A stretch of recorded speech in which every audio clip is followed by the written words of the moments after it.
last contribution of today is Elizabeth Orr's performance. It's called, or performance lecture, I should say.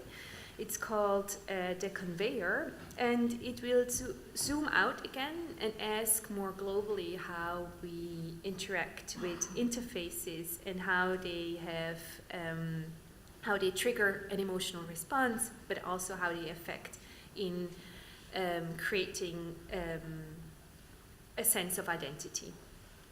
Elizabeth Orr is an American filmmaker and artist who currently lives in New York. She has recently completed a near-future science fiction film called Mount Rush, of which parts will also be screened or showed in the performance today. Her work has been shown internationally, including at Artist Space in New York, at Anthology Film Archive, Recess, ICA Philadelphia, and many more venues. And with that, I would like to give it to Elizabeth. Yeah. Thank you.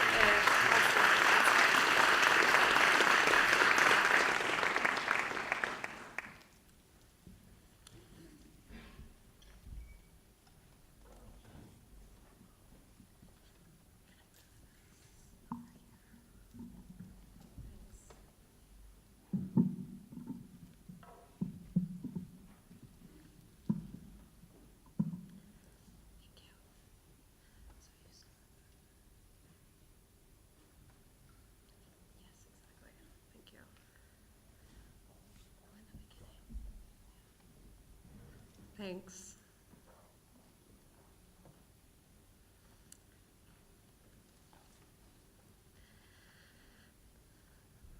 Moving forward with this talk today, I want to begin by defining what I mean by technology and how I will use it going forward in this talk.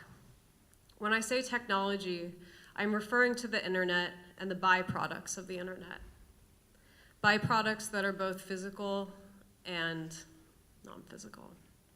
I'm going to be talking about two things in particular: physical technology, how we physicalize this technology through our labor and our time and through our motion, and social technology, and how technology can be used to understand class and social structure.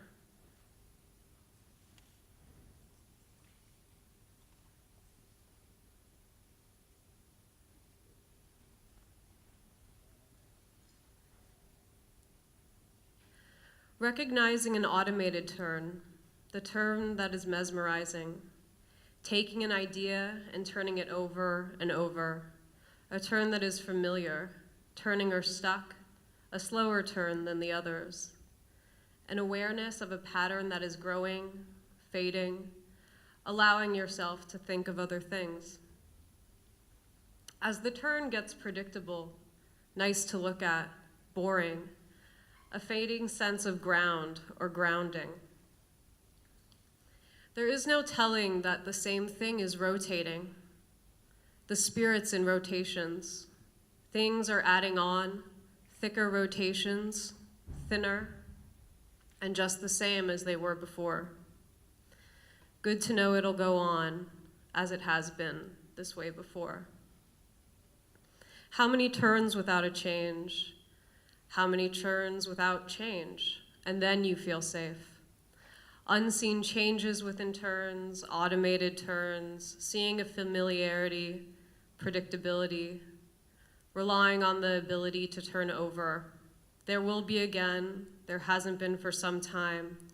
It felt different, but safety was where we never were.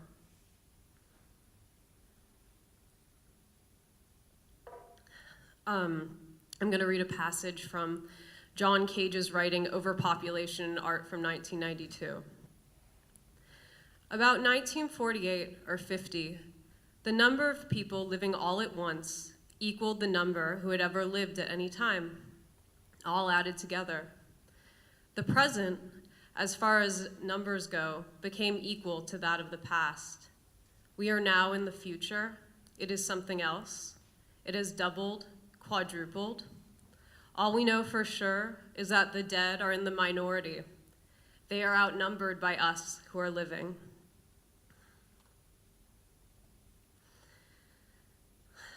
The conveyor. The conveyor belt is a user interface, a way to interact with data, motion, as a means to an end. A conveyor belt is a loop, a looped belt. Sorry, trying to navigate. Yeah. The conveyor is a loop, a looped belt, a loop of infinitude of movement, consistent, automated. An example of a user interface is the interface of a scroll, a metaphor for movement.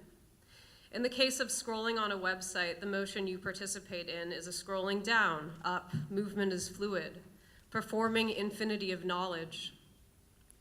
IRL, you place objects on the conveyor belt, they move away towards. Running on a treadmill, when I turn it off, I jog to a walk, slower and slower, and let myself slide off the back instead of taking the safety precautions of putting my 2 legs on either side. Tapping, pushing, and allowing the interface to react gives body and meaning to the order and pressure, the swipe and the tap.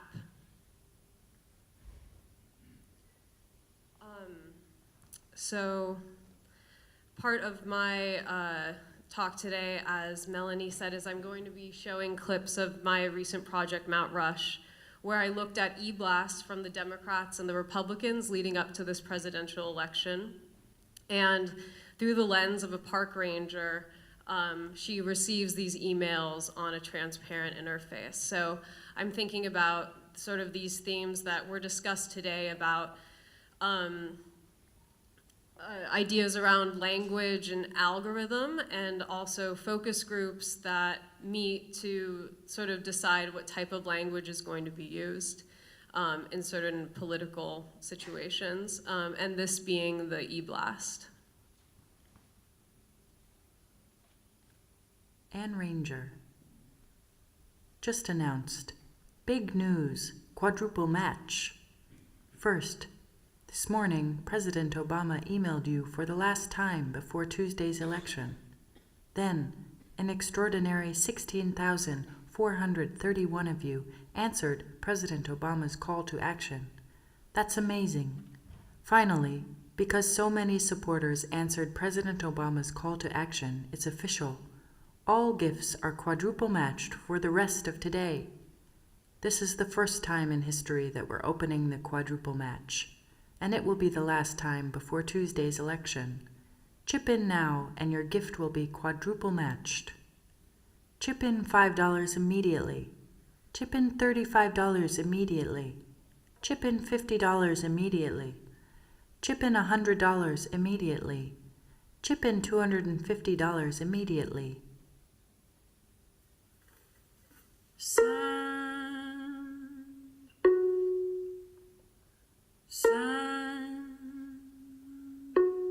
Send me out, out, out, out.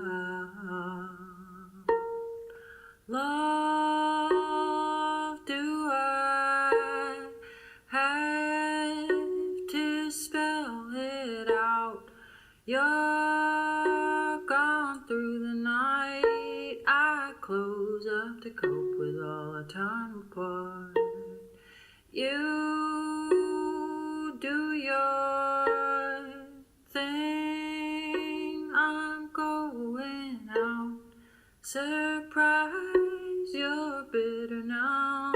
Don't get worked up. You know I care about you. Signals you're sending feels like we're floating. First contact, we'll sort it out all through the night.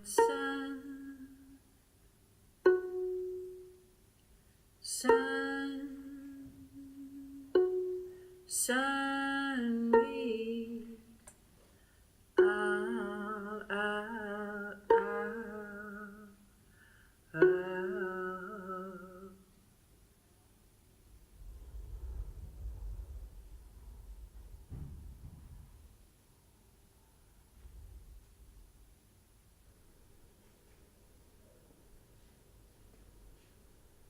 There's nothing between us.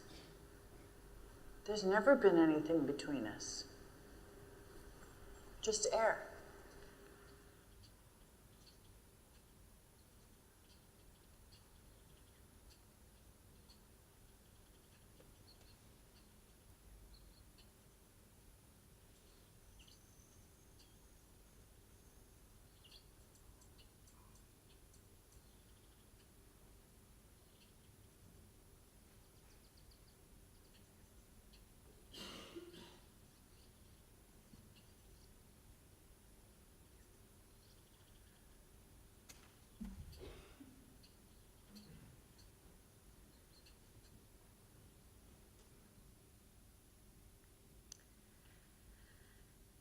How are our physical choices affected by technology and the glorious infinite movement of progression and updates? What is the technology of deception? I don't feel deceived. I feel in the know. I feel aware. I've signed away my images I take, signed away my data, and rights to use this service. We are deceived into becoming laborers who play.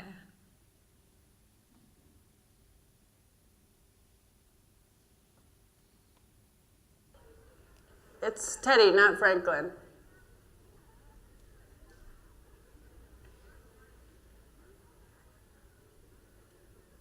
We passed upon the stair. We spoke of was and when, although I wasn't there. He said I was his friend, which came as some surprise.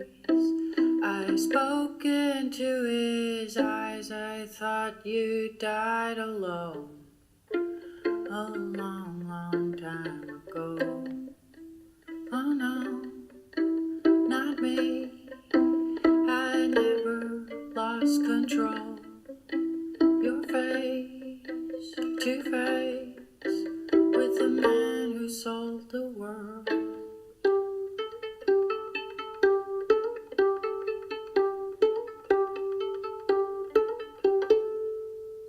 I laughed and shook his hand and made my way back home. I searched for a farm and land. For years and years I roamed. I gazed a gazely stare at all the millions here. We must have died alone a long, long time ago. Who knows? Not me. We never lost control. Your face to face with a man who sold the world.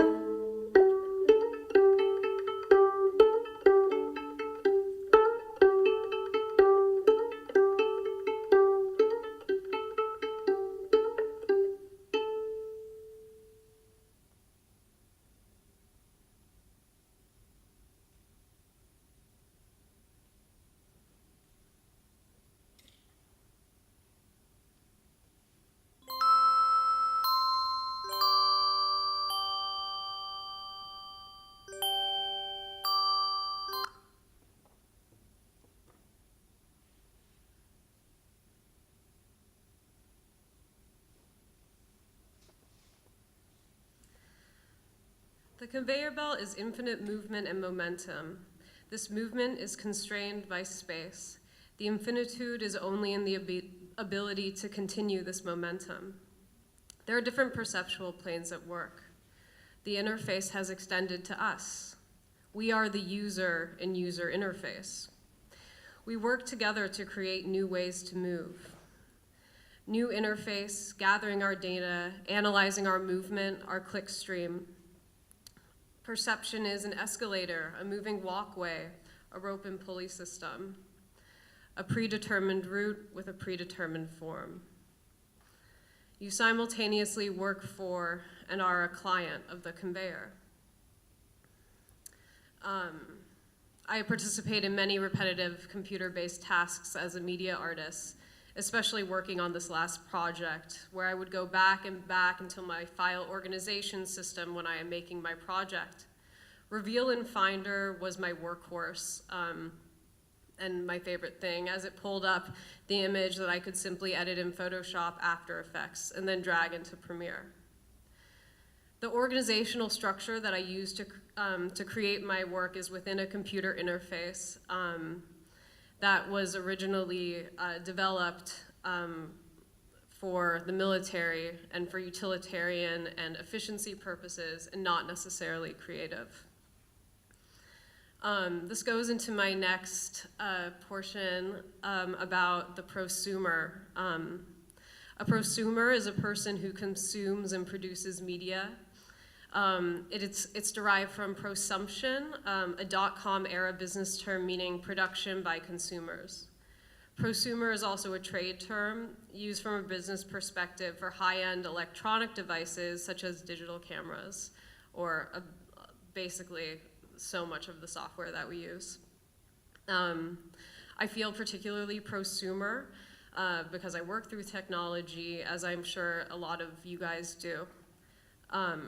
My consumption and my production are within a certain market structure that turns out specific type of work.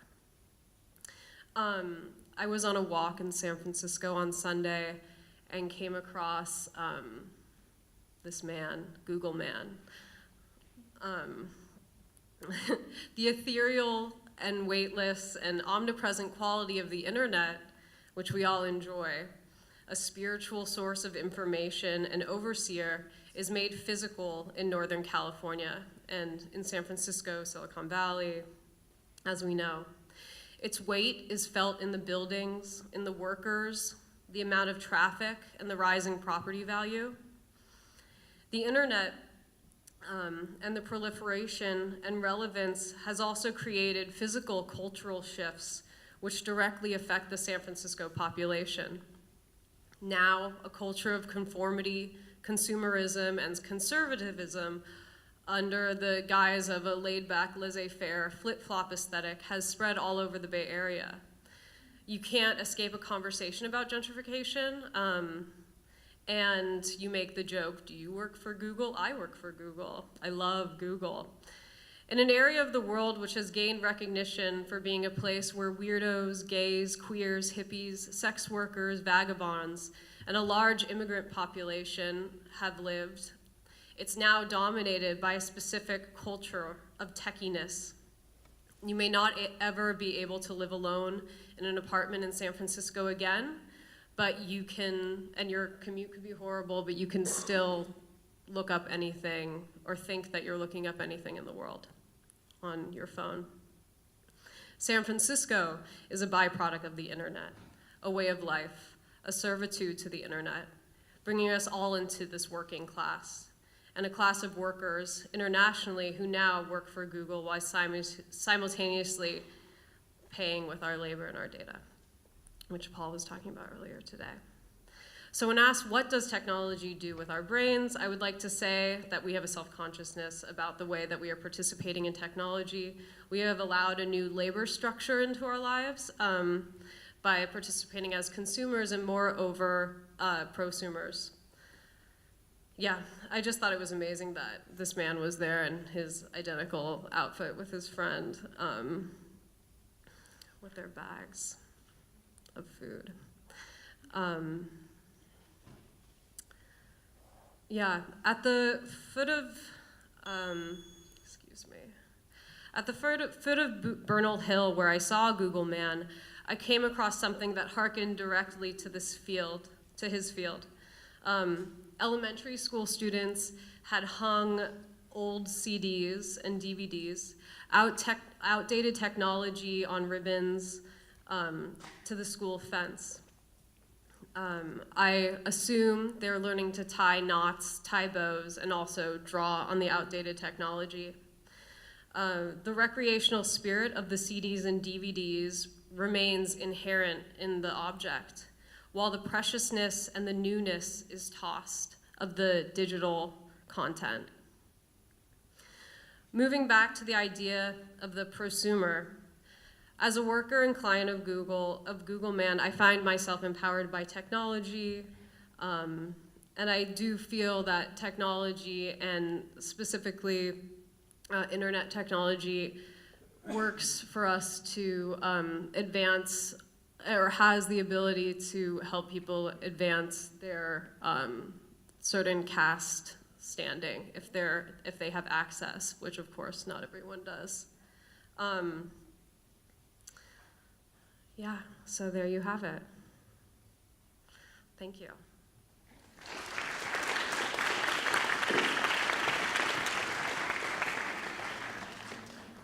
Thank you so much, Elizabeth.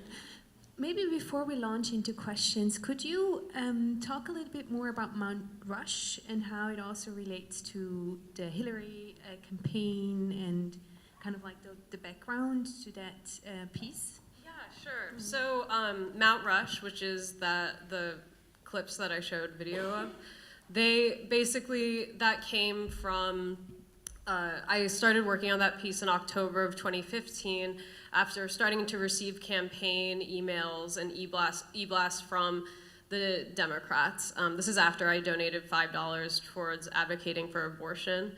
And then they just like continually sent me emails, and I was really struck by the language of the e-blast. So in the subject line, I don't know if you guys get an equivalent to this, but it'll say something like, Hillary needs you, or Obama's been writing to you, Nancy Pelosi needs you. And I was thinking about it, and I was thinking about how in opening the email or stopping to look at the email or deleting the email, that data is gathered, and then they proceed with developing language further or not. So, and then I donated $5 to the Republicans, received their emails, and then started sort of seeing that they're exactly the same.